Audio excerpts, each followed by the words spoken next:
Hey Heroes, Kolz here. Today I'm going to be going through patch 3.30 for Heroes vs. Hordes.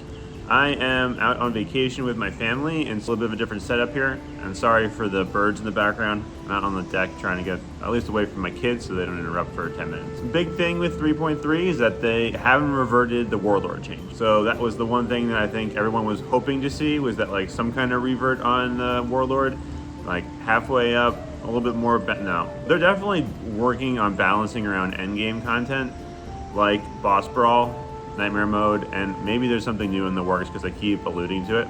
But there's no Warlord update. And unfortunately, they're also not giving us any other updates to balancing, it looks like. If you look at the patch notes from the in-game, it mentions balancing adjustments, but haven't mentioned those balancing adjustments within the actual release notes. That's really unfortunate if they're just gonna start doing silent nerfs and silent changes to heroes without mentioning those. I'm gonna ask for clarification on Discord. We'll see what I get back. It's fun to know these changes and to talk about them and to have like a common experience around it. So I am trying to track them. I am working as best I can to figure out how to extract all of the text and the values from the game so that I can start noticing if they change any values anywhere.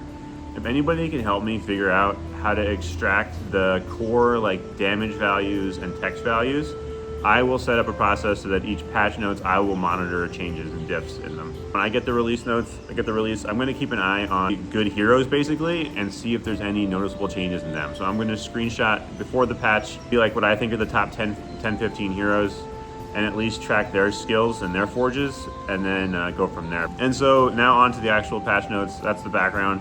Hero class adjustments. Updated win conditions. Now damage dealt and remaining HP are taken into account when both players survive and kill the same number of enemies. Some people have this issue with ties. I have not tied in months. I either win by a lot or I lose by a lot. Sometimes I'll just fight someone with a billion power score for fun and they kick my butt. But now ties should hopefully be a little bit more clear in how they're decided. Quality of life reasons, this is the portal update we've all been looking for. There are new sounds. Added new sound effects for the hero shards portal. I don't play with sound on, so I probably won't hear it. Although the music in this game is actually awesome. I've been listening to it for the background for videos, and the artist who wrote the little loops, they're actually like really good, really fun music. The one that my favorite is Santa. Santa's got his own special music set that's really, really fun. And so it's a good time. I think the Barbarian also has his own sound. That's a fun little perk of some of the special characters, special heroes, is access to new music. So, very cool. Upcoming event, Hanami Festival.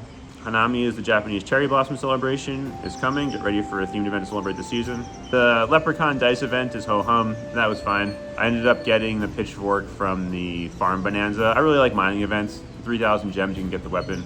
People on Reddit post like these crazy, ridiculous like veins of carrots that seem unreal, but like 7 people posted them, so they must be real.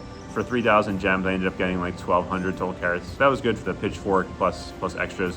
I'm actually trying to get Warlord up to see if the nerf matters. Haxenin posted a video in Discord yesterday that showed like how you can beat 202 with Warlord at no skill level. Sorry, like no skills for the Warlord. Hax is very skilled at the game. What I noticed from that, actually, if it was like a first run from someone like that, and I really appreciated it, was that his other weapons make a huge difference. So 4-star boar is actually huge. So I need to run like a bunch of wizard gear in order to slow everything. And that 4-star boar was like slowing the entire map for him. And that makes a big difference when you're trying to survive. Like they hit you less. Boss Brawl Changes. Boss Brawl tickets now reset at the start of his new season. This prevents players from stockpiling unlimited tickets and using them in future events. There was a couple people in my guild doing this, and it made sense. They knew they weren't going to win the last one, so they just kept the tickets. But they don't want that happening. The Boss Brawl should be fair. All players want to have a start of the same number of tickets. Boss Brawl is a ton of fun, especially if you're in an active guild. You guys should be talking in this game. Part of what makes Heroes vs. Hordes and like any video game fun is talking to the other people that are going towards the same goal. So like talking in League of Legends sucks because everyone's toxic and awful, but like in Heroes vs. Hordes, it's us versus the game. So everybody's working together to make it easier and more fun. So you should talk in your guild chat, join Discord, comment here, do whatever you want, just be part of the community because it's so much more fun. Ask questions, like I'm here to answer you and help you get through. so many more people are getting it through Nightmare mode now. It's awesome. Like, people were saying I was stuck and I never tried it, and now I saw your videos and I'm on level 10 or level 3 or whatever it is. It's great. Like, keep interacting with the game, interact with the community. We're here to help. And this is like what I'm doing for fun. So please, like, ask me questions and like join the community. It makes it so much more fun. Join an active guild, join a guild and talk, because it's so much more fun when you're communicating with the community. Bug fixes. Fixed autoplay in Faction Wars. This is going to impact Wave when you're trying to figure out how to auto 39, stage 39. I can't auto any of this stuff. But I actually really like Faction Wars. I have a video of it coming out. Faction Wars is great. And what it has done too is like change my mindset on this game a little bit. A lot of games are all about like, you know, short-term bursts, and Heroes vs. Hordes is the long-term grind. And the really important thing is like the whole long-term grind matters, and all of the little things matter. So Faction Wars, I didn't do for like 2 or 3 months, because like it's like what is this stage 4 shards really doing for me? Well, it's actually doing a lot, because even if you never use one of the heroes that you get to 3 stars, it makes all the other heroes in the faction stronger. And so my big example with this is Clockwork Mage. Clockwork Mage gets her faction bonus is like 0.5% increase to cooldown.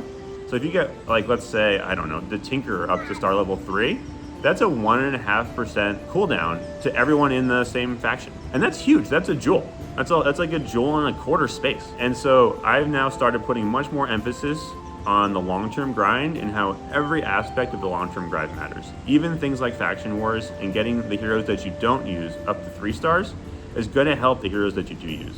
So it's a small thing, but I think it's actually the mentality you need with this game is you're going to play for a year, and after a year you're going to be a boss. Okay, so fixed rare Forge setup issue prevents cases where the game could get stuck due to incorrect Forge settings. They didn't have it mean, but good fix. Fixed quest not registering expeditions now triggers when an expedition is collected, not just when it finishes. Okay, that'll be helpful for like all these like finish your pet expedition quests. Fixed Storm Griffin bug. Man, another buff here. Prevents it from teleporting players outside level boundaries. I wonder if this is a buff or a nerf. I feel like it's now going to save you more than it would have before. Fixed pet evolution issue. Players can now evolve pets correctly when they have enough resources. Yeah. And then in some little HVHLounge news, I got my first 3 Patreon subscribers, which is huge for me. Now my wife is making a little bit less fun of me, and my mother-in-law is proud, so like that's a win for me. Thank you to Cake Invictus for being our first executive producer. He's the executive producer for this video. If you'd like to be an executive producer in the future, please subscribe to my Patreon. I will continue to put out these videos even when I'm on vacation, because this is what I love doing. Again, join Discord, start asking questions there, be part of the community. This game is a lot more fun when you start talking to people. Join an active guild and really get into it. And so we can all make the game grow and get better together. And remember, always do your adventures! Got a pretty sweet view of the ocean.